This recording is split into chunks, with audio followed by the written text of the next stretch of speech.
Hey guys, thanks for joining me on today's show. My name is Melissa Moore, and you are joining us at Faith, Hope, Love, where we grow together in our faith, increase in hope, and learn how to better love God and love other people. We are in our What's Your Type Enneagram series, and today we are joined by Pastor Matt Brown. He's the founding pastor as well as the lead pastor at Sandals Church in Southern California, and actually all over California now. So thank you so much, Matt, for joining me on the show. If you wouldn't mind introducing yourself and answering our obvious question, what's your type? Yeah, thank you so much, Melissa. It's great to be on your show, and I love your title. Just so inspiring. But yeah, I'm the lead pastor of Sandals Church, planted it in my living room in 1997. Yeah, so if I ever write another book, it will be called How Not to Plant a Church. And I did everything wrong, everything backwards, but God has been gracious to us, and I am a type 3 through and through. The good, the bad, and the ugly. That is me. And so that's really when I read the type 3, when I first was introduced to Enneagram, I was kind of skeptical, like a lot of Christians are. I was like, what is this? I read this and I just felt nailed to the wall. And here's for the listeners, by the Holy Spirit, it just slayed me in the best possible meaning of that word. I really have so appreciated the Enneagram and kind of it's brought to life my biggest flaws, if you will. And I was typed originally as I typed myself as a 2 because that was like the easy kind of fit for me as like a Christian woman. But then as I studied the Bible more and studied the Enneagram more, like it really just God just was like, no, you're a type 3. So I love that we're kind of both coming at this from that perspective. So I just wanted to say I had the chance to watch your sermon series called You, which is kind of based off of the book idea as well. But I wanted to say, like, when I watched the Type 3 episode, and obviously when I read your chapter in your book, I just felt so understood. I laughed so hard watching that because I felt so called out. And just obviously for me as studying the Enneagram, like I understand my own internal strengths and weaknesses, but to have them put on display was a lot, but really good. So I wanted to kind of jump into your book. You talk a lot about how the Enneagram is this great tool. It's not the sole tool that we should use to grow in our spiritual growth, but it's just a really great tool to understand our strengths and weaknesses. So for you as a type 3, Matt, what has that looked like for you to understand yourself, understanding your strengths and weaknesses, and how has that impacted your personal life? Yeah, so I think as Christians, we need to go back and reread the language of Jesus. So one of my favorite verses in the Bible is, come to me, all who are weary and broken, and I will give you rest for your souls. Learn from me and listen to this, take my yoke upon you. A yoke is a tool, and it goes on the back of an animal so that the ground can be changed. So you think about the parables of the seeds and the sower. So many Christians tell me, just preach the gospel. Well, Jesus says the problem is not the gospel, the problem is the soil. And so how do we change the soil? Well, we need a tool. And the Enneagram helped me do two things. Number one, it helped me to identify the problem of my soil. I couldn't have provided clarity for that. So when I started Sandals Church, I knew nothing about the Enneagram. I had never heard of it in my life. And as a fellow 3, you can understand, isn't it interesting that God would lead me to start a church whose vision is to be real with self, God, and others? And what I tell people is God knew I was a 3 before I did. And God knew my core sin of deceit before I did. And so if I was going to survive in a spiritual community, it had to be one whose vision just attacked my sin. The core struggle of my personality type, which is to pretend, to mask. And really, that was the cry of my heart is, Lord, I need to be real with this. And so the Enneagram just really helped me to identify, okay, this is me. And this is what I need to go to the Lord with. And this is what I need to work on continually. Because I think a lot of Christians, especially 3s, right? We want to deal with it, move on to the next. And what I tell people is these struggles are going to be with you your entire life. You need to learn to recognize them as you grow and as you mature, because Satan doesn't stop attacking you. It keeps coming at you in different forms, in different ways, and you have to learn to recognize it. And so even, as my book has come out, I've seen a lot of my unhealthy 3 perk up. I think most people would say, wow, that's great. You wrote a book. Isn't that awesome? Not as a 3. I feel exposed. I'm worried it's going to fail. And so I take just these beautiful accomplishments and I let the enemy twist them, and they become my greatest fears. And so as a 3, I really struggle celebrating. I really struggle identifying finished goals. And so I spend my life chasing the next goal, and I never experience the satisfaction of completing a current goal. And I don't know if you watched my old sermon on the three. Just this last weekend, I re-preached the three. And same story, the rich young ruler, which I hope you identify with. What do I got to do? What do I got to do? What do I got to do? And I love in that story how the Bible says that the Lord Jesus felt genuine affection. And I think as threes, it's what we're missing. Someone who loves us not for what we've done, not for what we can do, but for who we are. And Jesus is inviting this unhealthy three into real love and real relationship. And ultimately, the three makes the wrong choice in the story. And I hope that our listeners and our readers will make the right choice. But this week when I preached on that, I had a friend of mine who's a three. He said, Matt, I cried in your sermon. He said, and my wife said, you never cry. I said, well, that's because as threes, we're blind to our own emotions and our own feelings. And we're so driven for success, we never stop to really say, how am I feeling? And that's the beauty of the Enneagram, is it gives me language to connect with people that, church is a checklist. I did the right thing. I'm accomplishing the right goals. I'm being everything. Like the rich young ruler, he says, Lord, I've done all those things since I was a child. So this three thinks he's been awesome since he was a kid. And Jesus says one thing you lack, which really exposes his weakness in all the commandments. You're an idol worshiper. You worship accomplishments. You worship your wealth. You worship, all of these ugly things, and you're masquerading it with, I haven't killed anybody. I haven't committed adultery. I haven't lied. I haven't cheated. I haven't stolen. And Jesus really lovingly calls him on the carpet and says, you're a fraud. And, and I think that that's what the book brings out. And when I first went to counseling, and our counselor is a Enneagram coach, licensed clinical therapist. And when we went, I think I talk about this in the book, but I really thought we were there to help my wife. And the whole first day, they kept saying, Matt, how are you feeling? And I felt like, dude, you guys are missing the point. My wife needs this help. She needs this care. And I was so divorced from how I was feeling. And I asked them later, why'd you keep asking me? They said, because you're a three and you have no idea how you feel. And you can become so goal-oriented that you divorce yourself from your heart and your emotions. And it's why Jesus is so sad when the rich young ruler leaves, because he had an opportunity for real relationship, for real success. But because he had the wrong definition, he missed out on the greatest reward. And, I think as threes, one of my friends said this week, he said, I'm a three, I'm screwed. He says, is there any hope for me? And I said, no, not on this earth. I said, but there is in heaven. And that's what, the disciples are like, oh, if this guy can't be saved, then who can be? And Jesus says, what is impossible with men is possible with God. And just for threes, I think the end of yourself is the beginning of your relationship with God. And the sooner you get there, the greater your life will be. But I think as threes, we're really good at pretending that we're successful. And accomplishments work for a while. They do. I mean, there's a buzz that's there for a while. But eventually you're going to run out of that and you're going to have to meet Jesus. And, our underlying emotion of shame, I would have never told you that that's what I struggled with.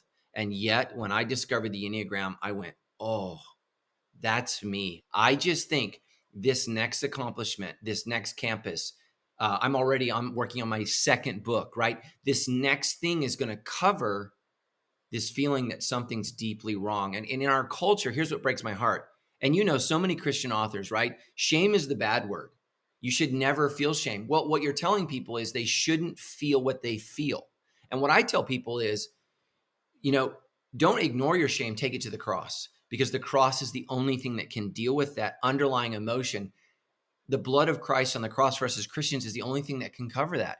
But if we're telling people they shouldn't feel it, then they're never going to take it to the cross. And so I think the Enneagram is the best tool that I found outside of the Bible to help people be real with themselves. And I think we desperately need that.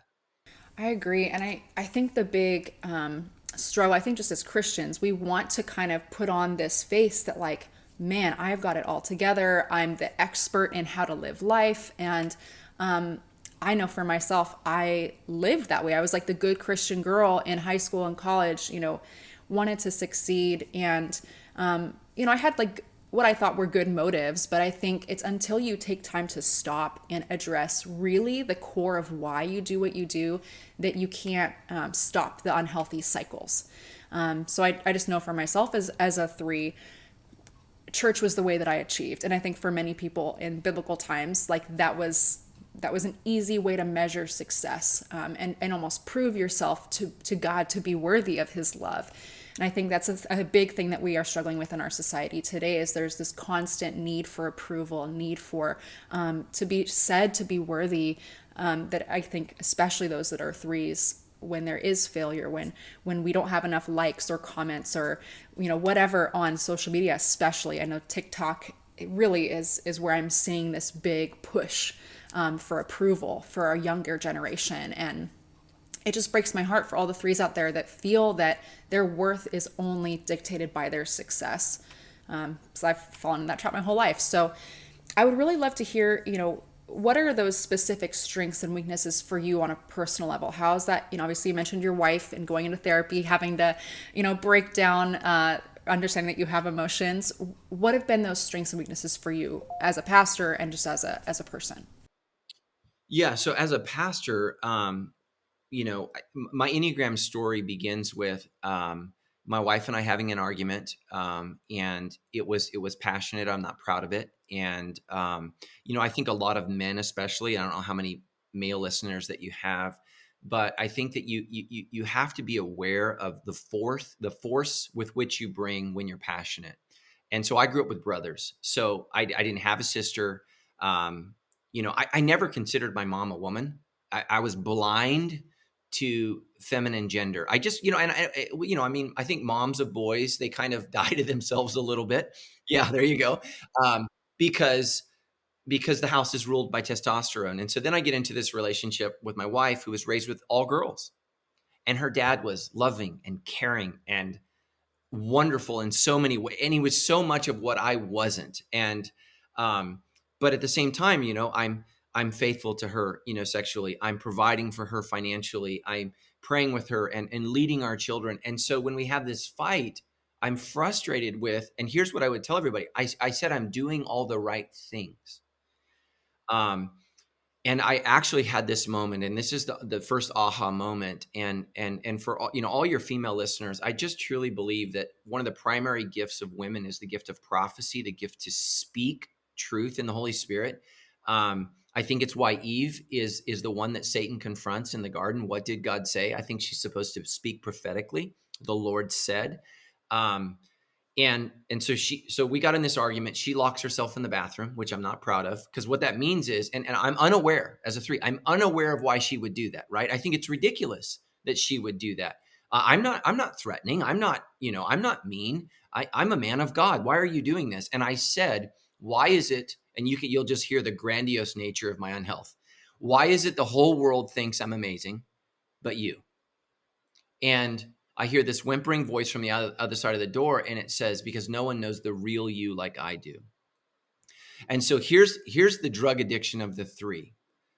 My likes on Instagram are not who I am. My posts are not who I am. My PhD, my grades at school, the amount of money I make is not who I am. Who I really am is who I am at home.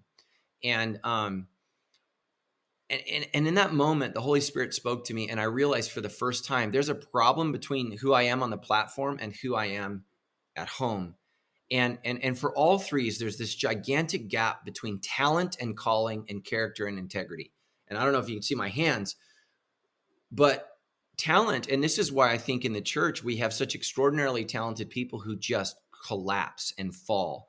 And it's because their talent pushes them beyond really the level of integrity that they have. And so what you have to do as a three is you have to say, okay, how do I close that gap? Well, you close that gap by admitting where you're wrong and inviting God into your brokenness. So the Apostle Paul says, in my weakness, that's where I'm strong.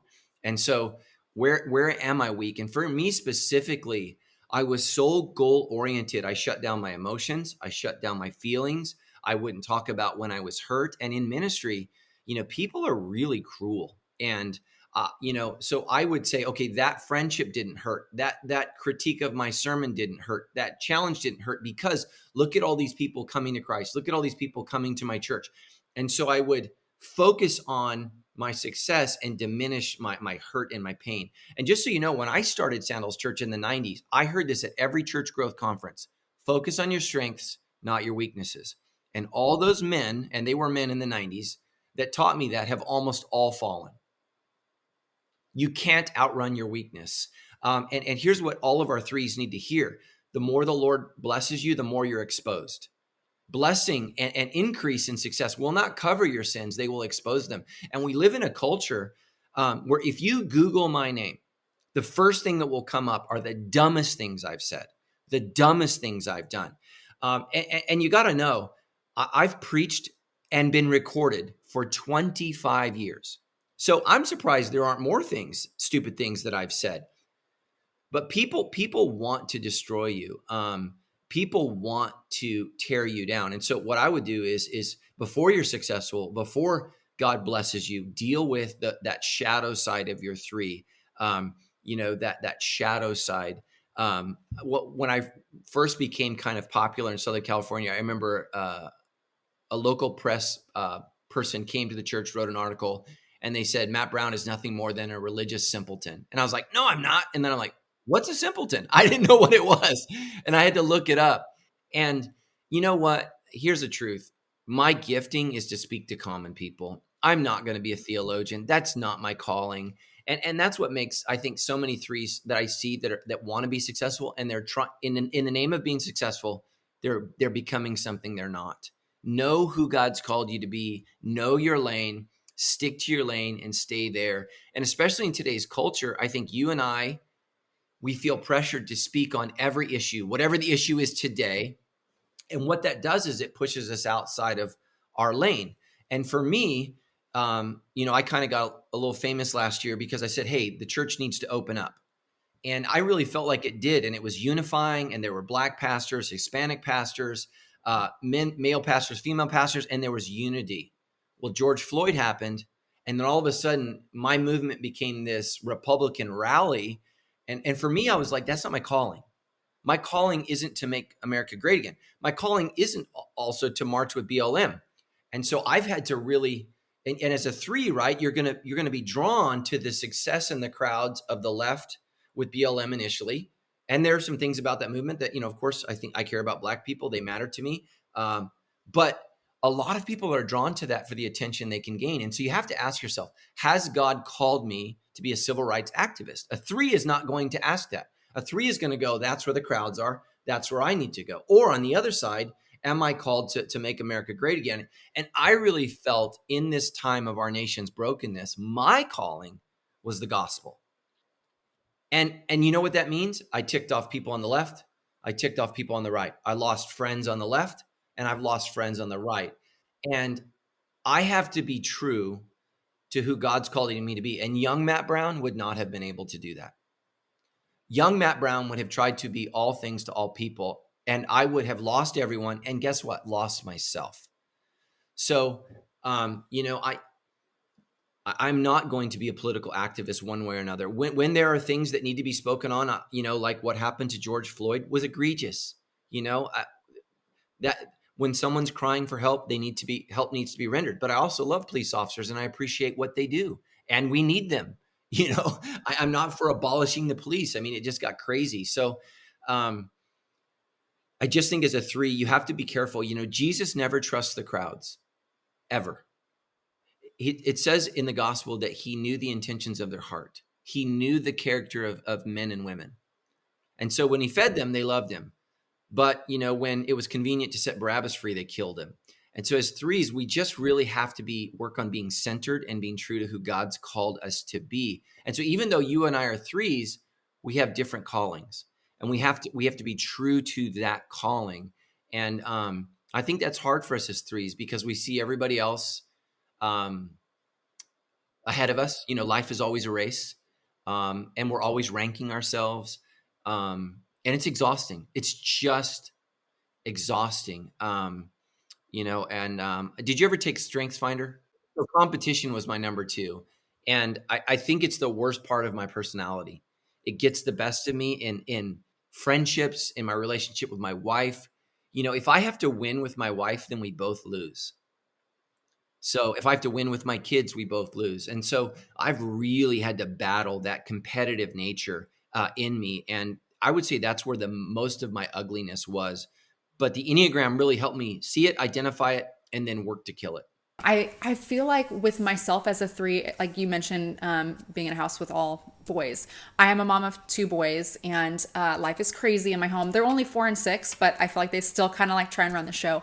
Um, I feel like as a three, one of the biggest struggles was becoming a stay-at-home mom because I had always been like super academically successful. I had my whole life, 10-year plan, and things just didn't happen the way I thought they would. And so, I find myself being, a stay-at-home mom, trying to be like super actively involved in every ministry at my church and doing, being a leader because that was what I felt called to do. But then I was struggling with my kids at home and just feeling like, man, I feel like y'all are in my way of succeeding at the things that God's called me to do. And God almost spoke to me and was like, these are the two people I have called you to. And like the success of, these ministries or, people thinking highly of you outside your home doesn't matter as much as these two matter and your husband matters. So, man, I feel like doing the work with the Enneagram has really brought to light all those like dark places of my soul that like I didn't want to look at because they didn't feel successful. They didn't feel positive. They didn't feel like they were going to get me, on my way to my 5 or 10 year plan.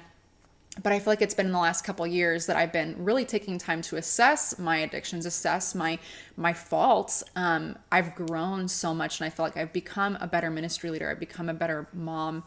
Even with starting this podcast, I was able to meet with my lead pastor at my church and say, I'm thinking of starting this. What are your thoughts? What are some tips you'd give? And he's like, I know you as a three, you need to start off authentic because if you don't start authentic, you're never going to go there. And people don't want you to just teach them stuff. They want to see how you live it out.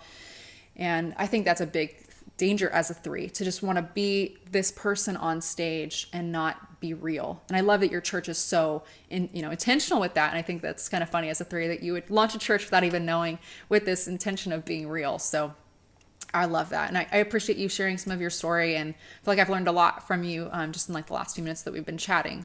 For me as a three, and I think, it's just so amazing that you've already discovered this. It's that success at the expense of your family and marriage is not success. And here's the thing, as you elevate and you meet extraordinarily successful people, their lives are miserable.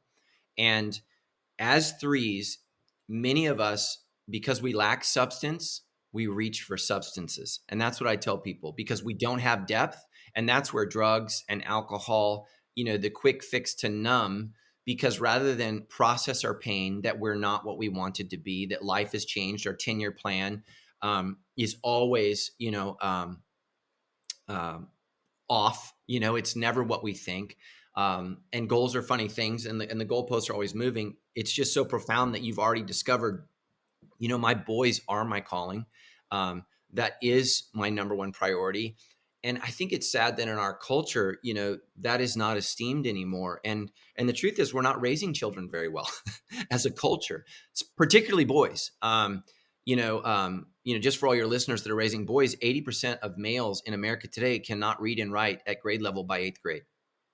My son just went to college. Every single college he applied to, 60 to 67% are women. So our boys aren't doing well.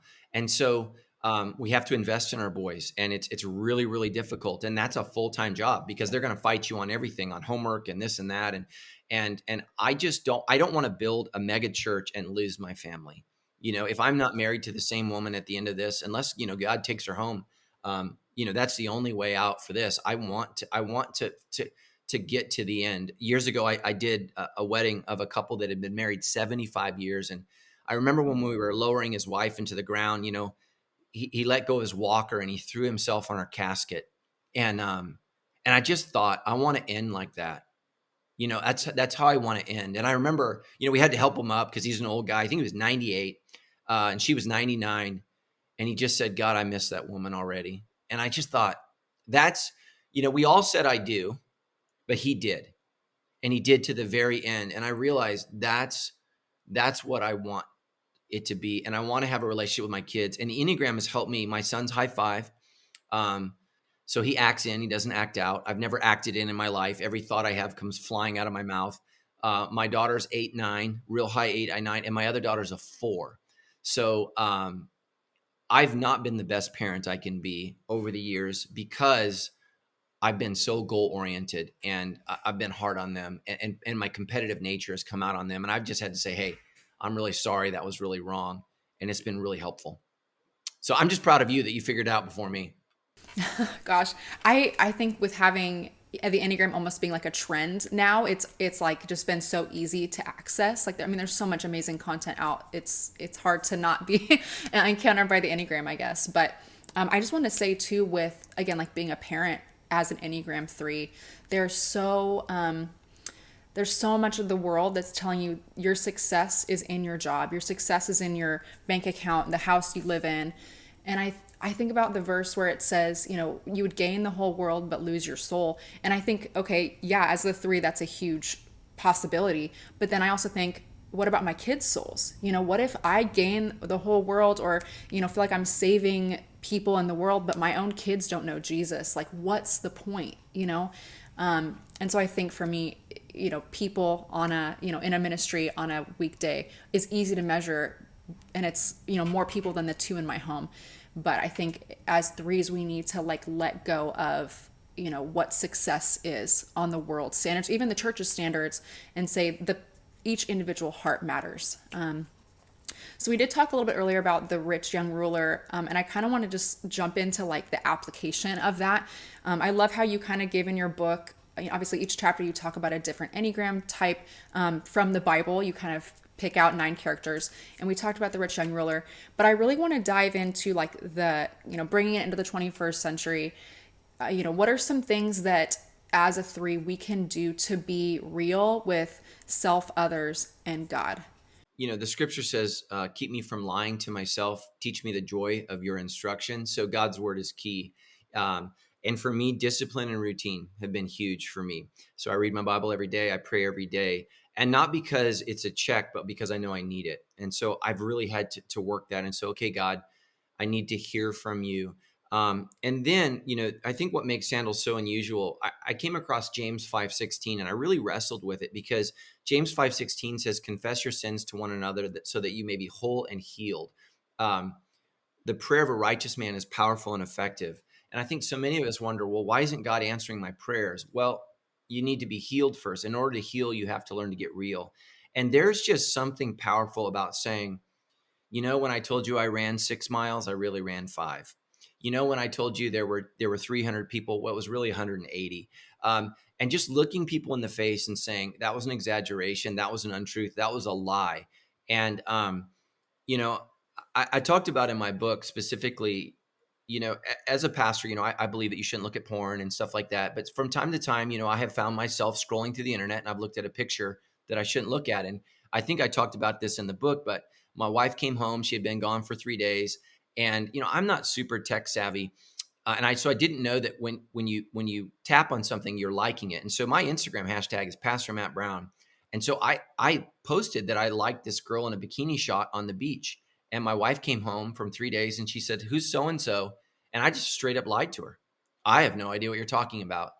And she said, okay, well, you liked her pictures on Instagram. And I was like, oh, so she went to bed and I just daggers from hell stabbing me all night long. And here's the thing for a 3. What I should have just done was just said the truth. And the truth was ridiculous. I mean, it wasn't ridiculous. The truth was simple. We were going to the specific beach. I started off looking at this beach, and then there was a picture of, you know, a beach, and I clicked on it, and it was a model. And then I double clicked on it, and it was an accident. It was stupid. And I didn't need to lie about it. What I needed to say is, here's what happened. I'm really sorry. I'll be more careful next time. But I lied. And that, unfortunately, that's just my go-to whenever I feel like I've not been successful, i.e., done something wrong. And I just cover it. And so I didn't sleep all night long. I felt like, you know, I was going to have diarrhea. I was going to throw up. I just felt terrible because this is my wife and I just lied to her. And so I couldn't wait for her to wake up in the morning. And I said, you know, last night when you asked me if I clicked on so-and-so, I said I did. And I'm really sorry. And she said, I know. So she knew what the truth was. And I just think I just was so afraid of failing her. I was more embarrassed that I had failed than what I had done. And I blew it out, and I didn't live out my own vision, which is confess your sins one to another so that you may be whole and healed. If I want a relationship with my wife that's healed, when I sinned, I just need to say, hey, here's what I did. Um, and I struggle with confession. My wife's high one. She struggles with an apology. That's just really hard for her. So we're both kind of funny when it comes to repairing, when we've messed up. But that's just a great example. Run to confession. That's what I tell people. Run to it. It's scary every time, but there's resurrection on the other side. So we don't experience resurrection until we die. And we have to learn to die to self. As Jesus says in Luke, daily. If any man or woman would come after me, let him first deny himself, pick up his cross daily and follow me. What? Right? And so we just need to learn to say that and to own that. And it's so hard. And so then I would say with God, it's just learning to be 100% real. Jesus said, if you're truly my disciples, you will know the truth and the truth will set you free. The Old Testament says God is close to all who call upon him in truth. And so just, Lord, here's what I'm feeling. Here's what I did. I'm so sorry, God. God, I need this. I actually have a hard time being real with God about weakness and saying, Lord, I need your help, or coming to God when I feel like I've failed. Like I have goals for this book. I may not meet them. Am I willing to own that and accept that and just be real with God? Because here's what I tell threes, and I tell myself, God has called us to give our best. The results are up to him. So so it's okay to achieve. It's not okay to earn. And so we can achieve things in life. We don't earn God's love, and we don't earn salvation, but we can achieve for God. I mean, that's the parable of the talents. Two of them doubled, one didn't. And so as threes, we just need to say, okay, I'm going to achieve, but I'm not going to earn anything. God already loves me. He doesn't love me because he loves me because he is love.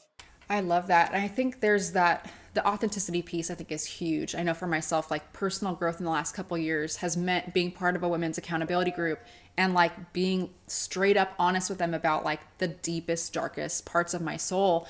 And that's where I found freedom. I think I think so much of us as threes, like the shame keeps us from being free because it, keeps those things in the darkness. And I think it's when we do bring it out into the light, that's where there is healing. And I think being able to, like you mentioned, your wife is a one, my husband's a one. So kind of interesting that dynamic. But I think to be able to not just be honest with the people in our lives, but especially our spouses. And I think that to me is like the most crucial relationship. And if we're going to do any growth, it best happens, I think, in marriage. Because we're like, I feel like the worst versions of ourselves with our spouses. And I think that's where the most opportunity is for growth. But I've really appreciated, again, your honesty and your authenticity, even just sharing about that instance with Instagram. I think it's as threes especially, we want to just like, oh, let me just go like unlike that, find that so I can like cover that track. And I think for a lot of us as threes, dealing with addiction, whether it's a coping mechanism or it's, a lot of threes that I know struggle with sexual addiction. And it's just, that's like a very easy thing for threes to kind of fall into. And it's unfortunate, but I think it's through being in accountability, through being real with ourselves, others, and God. I know for me personally, going to Regeneration, it's like a recovery kind of ministry. Being able to be part of something like that where you are honest, I think that's where the healing kind of comes in. So And it's scary. And so here's what I would say to all your listeners is you don't have to tell everyone everything, but you have to tell someone some things. And so find somebody that's safe, find someone that you can trust. And I think people, so I would start in the shallow end of the pool with confession. Find some people that really love you, that really care for you.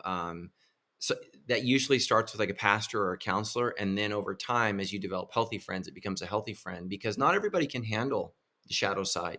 And so what scares me is, you share it with one time, and um, especially in women's circles, we talk about people a lot, and so people really have to hold that well.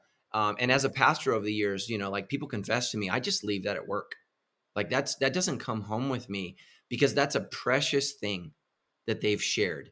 And I think it's a spiritual thing. And so for your listeners who maybe aren't a pastor, you are actually interceding for Christ in that moment when someone says, "Hey, I need to confess something to you." So you need to understand just the powerful nature of that thing. And they're so fragile and vulnerable that if you don't handle that well, you need to receive real, well. And so, okay, do we need to tell somebody about this? Because sometimes people, I tell people, they say, "Well, can I tell you something in strict confidence?" And I say, "Well, it depends. Did you kill somebody?" Because I can't promise everything you want me to promise before I hear what you're going to tell me. Like if you've had an affair on your wife and you may have got a venereal disease, she needs to know. See what I'm saying? I mean, what I tell people is I'm going to do the best I can to make the best decision, but I promise you, I'm going to help you ultimately make the best decision. And so if that confession results in us needing to go to the authorities, us needing to talk to your wife, your husband, your kids, we're going to do that together. But if somebody tells me, I killed somebody, I'm not gonna hold on to that for the rest of my life. We've got to take steps. And I tell my staff, I always think it's better to confess than get caught. Always. But I can't promise that if you confess, you won't get fired. Because sometimes, sometimes you can't put the toothpaste back into the container. So I think for us to find those safe relationships, again, whether it's a pastor or a therapist, to start having those conversations, but knowing that we still need to be held accountable to our actions, right? That we can't get away with it. That, just because God forgives us of our sin doesn't mean that it's just gone. So there needs to be some sense of accountability so that it doesn't either keep happening or, increase in severity. So yeah, I want to kind of jump into, you talk in the book about how to love each type. So, how would you encourage someone listening to love a 3 well? yeah, I think the best way is just to reiterate that you're thankful for all they do and you appreciate their hard work, but ultimately you love them for them because they don't believe that. They just don't. At the core of their being, they struggle believing that if they didn't provide financially, if they weren't as successful, if they weren't as good looking or as fashionable, that they wouldn't be perceived. And just to really say, I love you for you. And I'm committed to you as you are, as God's called you to be. And just really restating that and making it a safe place for them to be vulnerable. Just understanding how hard it is for us to say, hey, here's how I'm feeling. Because as a 3 we run to the 9 in unhealth, and so we don't declare, we act like we don't have a problem. Or here's what I do: if I don't think there's a win, like if I'm like, yeah, there's I just ignore people. I just walk away. Like if it's an unhealthy 8, I'm like, yeah, you're on your own. I don't deal with that. And so I just create a very safe place for them to say, thank you for sharing that. I love you. I'm committed to you, and I want to work this out with you. And obviously, that doesn't extend to all things. I'm not looking for codependent relationships where we excuse behavior or sin, but that we encourage, even with our kids. If you're raising a little 3, and they didn't make the team, the girl said no or the guy said no. Failure's really hard for a 3 to understand, but it's a necessary part of growing. um, I said in my sermon this week that I've learned the most from the losses in my life, not from the successes, but from the losses, because I've had to go back and say, okay, the Lord loves me, not because I win, but because he's won me through Jesus. And so I just have to really, really go back to the cross. And so I just would really, really say, help them when they get in touch with themselves, and just say, I just so appreciate that you were willing to risk that and share that with me and be vulnerable. It's hard for us as 3s to be present because we're so forward thinking. Man, thank you for really connecting with me. People tell me all the time, it's hilarious. They say, you're such a good listener. It's because I force myself to shut up, make eye contact, and listen. It's something I've had to work on. And so, my wife, thanks me. Hey, thank you for listening and for hearing me. Because I used to, in unhealth, go straight to fix, rather than to what my job really is to listen. So I just would say, understand that behind all this bravado, this success driven, this impregnable force that we have, there's vulnerability that's in there. And so when you get to see it, man, that's the real us that we're afraid to share. So have grace, love us, and encourage us, because it's not easy to be a three. Yeah, I think, and that's where I think the most like beautiful, like authentic relationships come is when there is that affirmation and that support of, of our imperfection even, and just saying, hey, I see you. I see the potential God has for you. I know that's like one of the biggest things I love to hear as a three is like, I see the growth art, that God has done with you. You talk in the sermon about those goalposts that we keep perpetually moving forward, and to have like my husband or like my good friend saying, hey, I love that you've like achieved this. Don't miss this because you're looking at something forward. I don't know, I just think there's so much that comes through a diverse community of people in different types, because we all bring something really beautiful to the table, and being able to learn how to affirm and encourage each other is really powerful. So is there anything that you want to share before we wrap up? Yeah, I would just say for threes, you have to learn to set realistic goals, because I think a lot of us just set us up for failure. And you know, for most of human history, you know, you were the best looking person in your small town. You were the best writer in your small town. You were the best actor, the best singer. And now we live in a culture where we are compared to every best person from every town. And not just presently, but for all time. And it's just torture for the three. It's absolute torture. And we live in this culture where like you can have an athlete like LeBron James, and he is not just compared to who he is, but to every athlete that's ever come and before him, and that's just miserable. Because your success is never enough, and that's why ultimately you have to find your success in your personal relationship with Jesus, because that's what grounds you. Absolutely. And I think in the span of eternity, that's all that really matters. I think, and you look at that with the rich young ruler, and I mean, so many others in the Bible that it was, love for money over love for God. Like we become so divided, but none of that is going to be there at the end. So I so appreciate your time. And I just wanted to really, I loved your book so much. A book called you. I feel like it was really cool to see how you really expanded on all of those 9 types with different biblical characters. It just really brought it to life for me. So obviously we talked about 3 a lot today, but the book's not just for type 3s. So I definitely would encourage anyone that's watching this to pick up your copy today. It's available everywhere, right? Yeah, everywhere. Yeah, crazy, huh? Yeah. So, where can we continue following you? Are you on social media, website? Obviously, you have a Yeah, yeah. church. You can listen to me teach on a weekly basis from the Sandals Church app. It's free. We broadcast our sermon to my sermons to hundreds of thousands of people. It's crazy all over the world. I mean, it started in a bedroom in a little house in our living room, 25 years ago, and now it's everywhere. And you can buy the book, and hopefully there's going to be a couple more books coming out. I kind of been storing these up for a lot of years. So I'm excited about that. But this book, there's so many moments. I did an audiobook. I don't know if you've done that, but I actually found myself crying while I was reading the book, because my stories are real. Some of them are very painful. That's been the feedback that I've gotten. I mean, you've read the book, that people can't just believe how transparent I am. But what I've learned is that's the only way to be. And because I have to live with myself, and that's who God's called me to be. And so it's just really a story of how to change. And I think it's an introduction for Christians who are leery of the Enneagram, because so many are. Um, just it's interesting. I don't get any negative feedback from non-Christians, but Christians are just brutal. And so, but it's a tool that has changed my life. And last night, Tammy and I did a book signing, and people are coming up to sign the books, and this guy comes up to me, and he's just kind of stone faced, and he said, my wife and I have a great relationship. He said the book didn't do a lot for us, and then he started crying. He said, but my son, he just started weeping. He said, my son's a 5, and I didn't know how to reach him, and I was losing him. And he said, and your book helped me find him. And here's what I would tell everybody. I hear all the time, and I wish I would have put this in the book, but God didn't give me the language until, I always get, I'm not a number. No, you're not a number. You're you. But if you and I became friends, and let's say I wanted to invite you and your husband over to my house for dinner, I'm going to give you my address. and my address is going to be a set of numbers. And here's what I would tell everybody who's listening.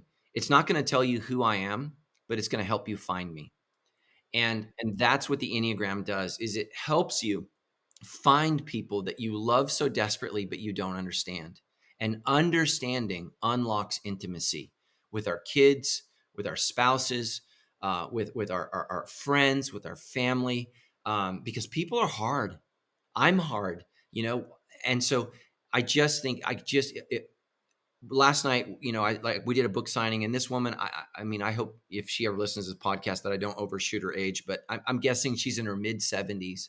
And she just stood up and she said, I wish my husband and I would have discovered this 40 years ago. And she just, like, everyone buy this book, everyone get this. It changed our lives. And, and again, I end with Jesus. Just everybody know this reading is, I'm going to take you to the man who was at a well for 38 years. The Enneagram can help you, but only Jesus can save you. So everyone just relax. I'm going to take you to Jesus. And for so many people who will never come to church, they will read this book, because here's what people do love: themselves. And that's why it's a book called You. And, Christians say, well, why isn't it called God? And I said, God's not the problem. You are. And so that's why I wrote the book and called it a book called You. So thank you so much for having me. It's been great. If you're watching this and if you're a Christian or not, like, pick up a copy of this book, just check it out. It's something that I feel like can create in us some real personal growth and development. But I think, it does. It improves our relationships, helps us to understand each other better. And I don't know. Pick up a copy, watch the sermons. They're all available now online. Start with your family, start with your small group, just connect with some people that you love and that love you, and have these real honest conversations, because I think that's where the real growth and development happens. So Matt, thank you so much just for putting out this book and doing all that you do, and obviously for taking time to chat with me today. Thank you, Melissa. Awesome. Well, thank you everyone that's watching this. I will see you right back here next week.